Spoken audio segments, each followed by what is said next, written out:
18th convocation of Tezpur University in Assam through video conferencing. The Prime Minister says the government's reforms have opened up a plethora of opportunities, adds innovations playing a significant role in solving the local problems. Prime Minister Modi to interact with the beneficiaries and the vaccinators of COVID vaccination drive in Varanasi via video conferencing today. The participants will share their first-hand experience of the vaccination. Over 10 lakh people vaccinated so far across the nation. India continues its COVID-19 vaccine outreach to the neighbouring countries. 1.5 million made-in-India vaccine doses reach Myanmar on the third day of the Vaccine Maitri outreach.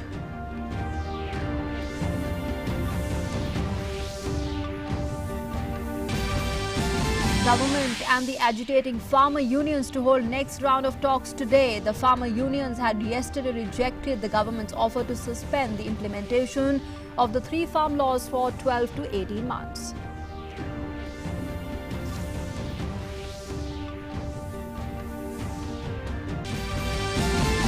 At least 10 feared dead in a dynamite blast at a railway crusher site in Karnataka Shivamogga district. Prime Minister Modi expresses condolences to the bereaved families. India highlights Pakistan's hypocrisy on safeguarding religious sites, raises the issue of demolishing of Hindu temple in Pakistan at the UN.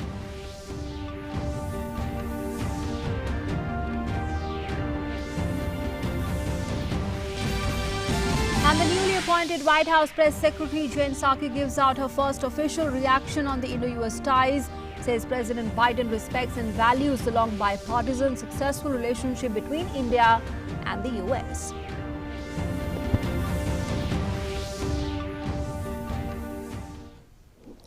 Hello and welcome. You're watching Doordarshan News and DD India with me, Nancy Kohli. Our top story: Prime Minister Narendra Modi addressed the 18th convocation of Tezpur University in Assam short while back through video conferencing.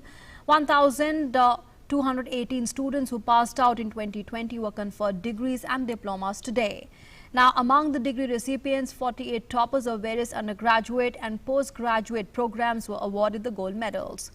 The convocation was held in a blended mode, observing the COVID-19 protocol, whereby only the PhD scholars and the gold medalists received their degrees and gold medals in person, and the rest of the recipients were awarded degrees and diplomas virtually. Now, speaking on the occasion, the Prime Minister said the centre is committed for the development of the Northeast and many new opportunities have also been created for the region. हमारी सरकार आज जिस तरह north east के विकास से जुटी है, जिस तरह कनेक्टिविटी, एजुकेशन, हेल्थ, हर सेक्टर में काम हो रहा है, उससे आपके लिए अनेकों नई संभावनाएं बन रही हैं। इन संभावनाओं का पूरा लाभ उठाइए।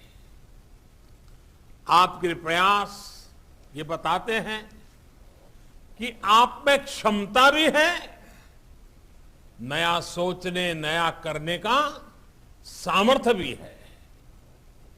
साथियों, तेजपुर यूनिवर्सिटी की एक पहचान अपने इनोवेशन सेंटर के लिए भी है। आपके grassroot innovations vocal for local को भी नई गति देते हैं, नई ताकत देते हैं। ये इनोवेशंस स्थानीय समस्याओं को सुलझाने में काम आ रहे हैं,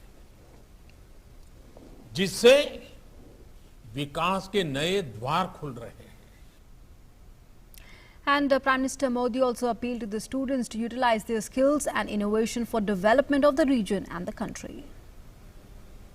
मुझे भरोसा है कि आपने तेजपुर में रहते हुए तेजपुर यूनिवर्सिटी में जो सीखा है, वो असम की प्रगति को, देश की प्रगति को गति देगा, नई ऊंचाई देगा। साथियों, इस भरोसे की कई वजह भी हैं। पहला, तेजपुर का यह ऐतिहासिक स्थान इसके पौराणिक इतिहास से मिलने वाली प्रेरणा। दूसरा, तेजपुर विश्वविद्यालय में आप जो काम कर रहे हैं वो मुझे बताया गया है कि वो बहुत ही उत्साह जगाता है। और तीसरा, पूर्वी भारत के सामर्थ्य पर, यहाँ के लोगों, यहाँ के नौजवानों की क्षमताओं पर, राष्ट्र निर्माण के उनके प्रयासों पर सिर्फ मेरा ही नहीं, देश का भी अटूट विश्वास है। Now, speaking on the occasion, the Assam Chief Minister Sarbanand Sonowal has said that significant efforts have been made to improve the ease of doing business in the state. We have put significant effort to improve ease of doing business in the state. I am happy to inform you that in acknowledgement of our relentless efforts to create a supportive startup ecosystem in the state, Assam Startup The Nest, an incubation hub set up at Guwahati by the Department of Industry and Commerce of the state government in association with IIM Kolkata Innovation Park, has been recognized as emerging startup ecosystem during the Startup India Award 2020. It is indeed an encouraging achievement for the youth to take up entrepreneurship in a much larger scale. Moving on now, Prime Minister Narendra Modi will today interact with the beneficiaries and the vaccinators of the COVID-19 vaccination drive in Varanasi via video conferencing. The participants in the interaction will share their first-hand experience of the vaccination. The interaction follows continuous dialogue and discussion by the Prime Minister with the scientists, political leaders, officials and other stakeholders to proactively ensure smooth conduct of the world's largest vaccination drive. Now, India has crossed a significant milestone on Thursday, and as per the latest data released by the Ministry of Health and Family Welfare, over 10 lakh health workers and frontline workers have been vaccinated across the nation so far. A total of 10,40,014 beneficiaries have been vaccinated in over 18,000 sessions held nationwide since 16th of January. And India is not only fighting the pandemic on the home front, but is also extending help to other nations in this hour of crisis. Under Vaccine Maitri outreach program, Myanmar today received 15 lakh doses of the COVID-19 vaccines as gift from India. Now, these vaccines will be administered to 75,000 people by next week. Bhutan and the Maldives on Wednesday became the first countries in India's neighborhood to benefit from the government's rollout of the millions of doses of the COVID-19 vaccines under a grant assistance program, Vaccine Maitri. About 10 lakh doses of the vaccine landed in Nepal's Kathmandu on Thursday. The Vaccine Maitri aircraft also touched down in Bangladesh's Dhaka. Meanwhile, regulatory approval for dispatching consignments to Afghanistan, Sri Lanka and Mauritius is awaited. The government has confirmed that it will send more consignments to other countries in need too. And after receiving the COVID-19 vaccines, the Nepalese Prime Minister KP Sharma Oli has thanked Prime Minister Modi for granting 1 million doses of vaccine to Nepal. In his reply, the Prime Minister has tweeted, I quote, India remains committed to assisting the people of Nepal in fighting the COVID-19 pandemic. The vaccines being made in India will also contribute to the global efforts to containing the pandemic, unquote. And Bangladesh Prime Minister Sheikh Hasina has also thanked Prime Minister Modi for the gift of 2 million doses of COVID-19 vaccine to Bangladesh. Addressing a conference in Dhaka, Prime Minister Hasina expressed hope that the vaccines purchased from India will also arrive by 25th to 26th of January. Earlier, the High Commissioner of India to Bangladesh, Vikram Doraiswamy, handed over 2 million doses of COVID-19 vaccine gift to Bangladesh Foreign Minister Dr. A.K. Abdul Momen and the Health Minister Zahid Malik in a function held in Dhaka on Thursday. And speaking on the occasion, the High Commissioner Vikram Doraiswamy said the gift was part of the country's neighborhood first policy, under which India accords high priority to its relationship with Bangladesh. He said the gift of 2 million doses of Covishield is among the biggest such dispatches by India to any of the neighboring countries. Vikram Doraiswamy said, in line with the discussions held during the virtual summit between Prime Minister Modi and Prime Minister Hasina, India has delivered the vaccines within a week of the vaccine rollout in India. And let's also now take a look at COVID-19 updates from across the country. Well, as per the latest data released by the Ministry of Health and Family Welfare, COVID-19 recovery rate has reached 96.78%. More than 1,800 COVID-19 patients have recovered during the last 24 hours. And according to the Health Ministry, the total number of recoveries has gone up to over 1,283,000. Presently, the total number of active cases in the country is 1,92,000. Currently, India's case fatality rate is at 1.44%, which is one of the lowest globally.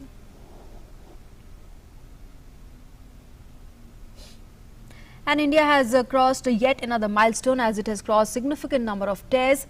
India till now has recorded more than 19 crore cumulative tests and more than 8 lakh samples have been tested in the past 24 hours. Now, Tamil Nadu Health Minister C. Vijay Bhaskar took the COVID-19 vaccine in Chennai today. Vijay Bhaskar in a tweet said he's taking the vaccine as a doctor and a member of the IMA, the Indian Medical Association, to instill confidence among the healthcare workers. He also requested all to get vaccinated and safeguard themselves from COVID-19. And shifting focus now to other developments taking place, while government and the agitating farmer unions will hold another round of talks today. The farmer unions have earlier rejected government's offer to suspend the implementation of the farm laws for 12 to 18 months. Meanwhile, the committee set up by the Supreme Court met on Thursday with 3 members, Anil Ghanwat, Ashok Gulati and Pramod Joshi in attendance. Now, 10 farmer representatives from 8 states put up their views via video conferencing, and some of the farmers came in person to register their views. Many of the farmers have expressed outright support for the farm laws. Moving on, Beti Bachao, Beti Padhao scheme has completed 6 years today. Beti Bachao, Beti Padhao was launched by Prime Minister Modi on 22nd January 2015 at Panipat in Haryana. The scheme addresses the declining child sex ratio and related issues of women empowerment over a life cycle continuum. The scheme also tries to ensure the education of the girl child and her participation in society. It is a tri-ministerial effort of the Ministries of Women and Child Development, Health and Family Welfare and the Human Resources Development. The key elements of the scheme include the enforcement of the PC and the PNDT Act, nationwide awareness and the advocacy campaign, and multi-sectoral action in select 100 districts in the first phase. Now, there's a strong emphasis on mindset change through training, sensitization, awareness raising and community mobilization on the ground. The Sukanya Samriddhi Yojana, a small deposit scheme for the girl child, also completes 6 years today.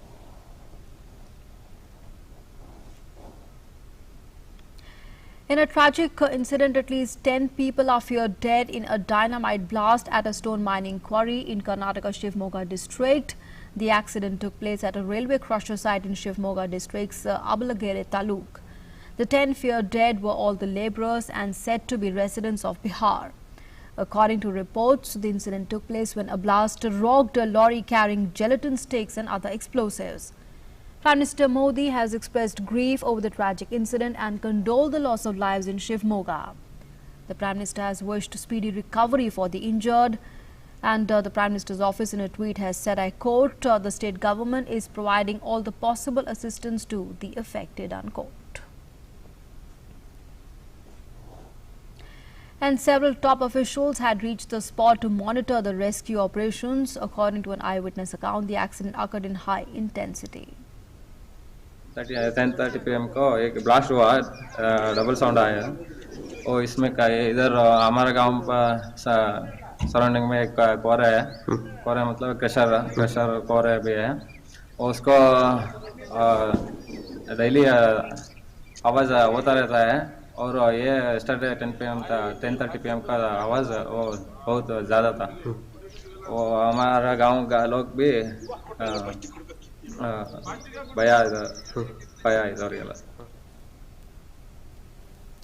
And as the nation celebrates Netaji Subhash Chandra Bose's birth anniversary on 23rd of January, we take a sneak peek at the Union government's move to declassify Netaji's files as well as making them available in the digital form. The National Archives of India has digitized the Netaji files and put them in public domain. Here's a detailed report. The National Archives of India is the custodian of files related to Netaji Subhash Chandra Bose.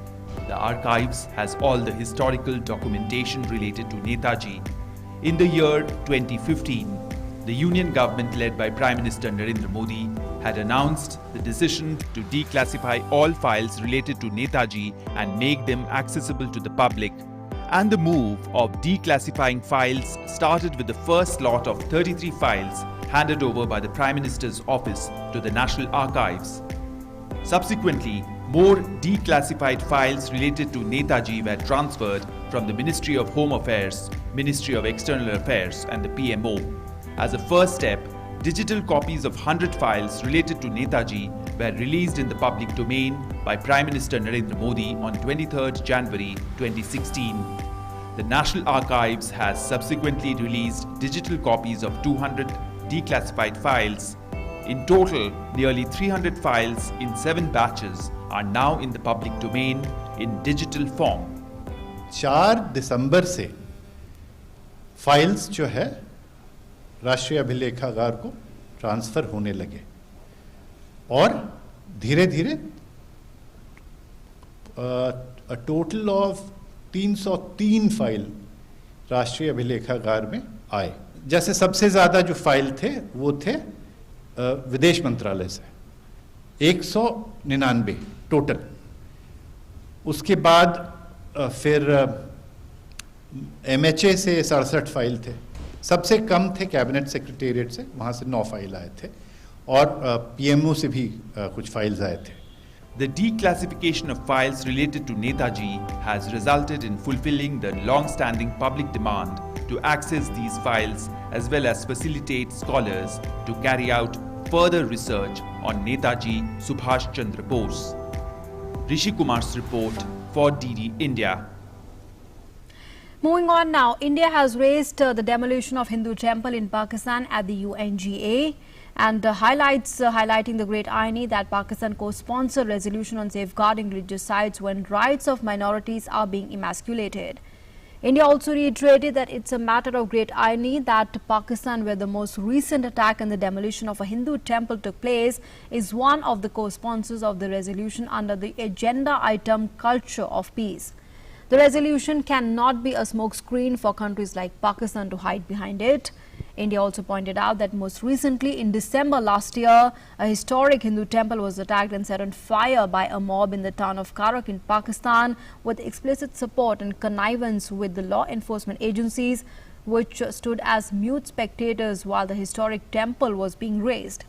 It also said that the images of shattering of iconic Bamyan Buddha by fundamentalists are still vivid in our memories.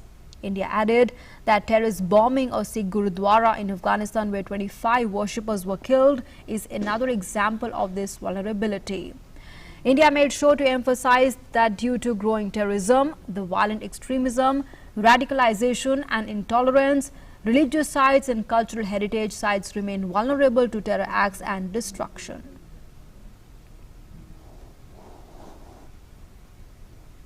And in news from around the world, in the second news briefing after Biden administration took over on Wednesday, the 20th of January, the White House Press Secretary Jen Psaki said that President Biden, who has visited India many times, respects and values the long, bipartisan and successful relationship between the leaders of India and the US. She also said that President Biden looks forward to a continuation of that. Her response came after a reporter asked her about the India-US relationship and what is President Biden's vision of these ties. She also continued her response by saying that President Biden selected Kamala Harris as the first Indian American to serve as the Vice President, which is certainly a historic moment for all of us in the country and further cementing the importance of Indo-US ties. President Biden, who of course has visited India many times, respects and values the long bipartisan, successful relationship between leaders in India and the United States.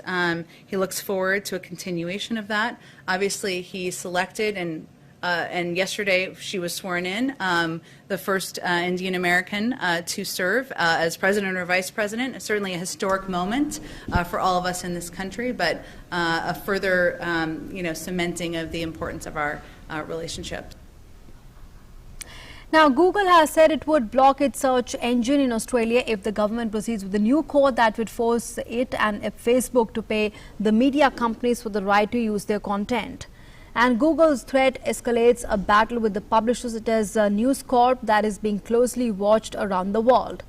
Google had warned that its 19 million Australian users would face degraded search and YouTube experiences if the new code were enforced. And moving on now, at least 15 people were killed and 11 injured in a fire in a nursing home in eastern Ukrainian town of Kharkiv on Thursday. The fire broke out in the afternoon on the second floor of the two-story building with 33 people inside. The Ukrainian Emergency Service published a photo of the building with bars on the windows of the first floor. Smoke could be seen billowing out of broken windows of the second floor. Ukrainian President Zelensky urged the Interior Minister to open and take charge of an inquiry into the incident. Meanwhile, the Ukrainian Prosecutor General said the authorities had launched a criminal investigation and the preliminary cause of the tragedy was the careless handling of the electric heating devices. And moving on now, let's take a look at all the updates on COVID-19 from across the world. Well, as of now, more than 9 crore 80 lakh COVID-19 cases have been reported worldwide. The global death toll due to COVID-19 has crossed 21 lakh mark. Over 7 crore 4 lakh people have also recovered from the virus. The US continues to remain the worst hit country by the pandemic so far and has reported over 2 crore 51 lakh cases of the virus, with a death toll surging past 4 lakh 19,000. Brazil follows the US in terms of death toll with 2 lakh 14,000 deaths. Now, California Six Flags Magic Mountain is known for its thrilling roller coaster rides, but from Wednesday it's been known as a COVID-19 vaccination site. Well, cars they lined up outside the theme park, which now hosts the latest mega point of dispensing in the LA County. Now, those invited to be vaccinated were age 65 or older, health workers from skilled facilities and nursing homes. The authorities say that their goal per day for Los Angeles County is to have 20,000 people vaccinated, with each site vaccinating at least 4,000 people. The French government on Thursday recommended that people wear surgical masks in public because they offer better protection from COVID-19 transmission than the fabric face coverings. France already requires masks to be worn in public places, but until now has not recommended about the type of mask to be used. The French Health Ministry also said it was very unlikely that the restrictions on ski resorts would be lifted next month. While that effectively rules out a return to skiing in time for the February school holidays, normally the last peak skiing period of the season. France has reported over 71,000 COVID-related deaths since the pandemic began. And with that, it's a wrap on this edition of the news. But news and updates will continue here on Doordarshan News and DD India. For the moment, thanks for being with us.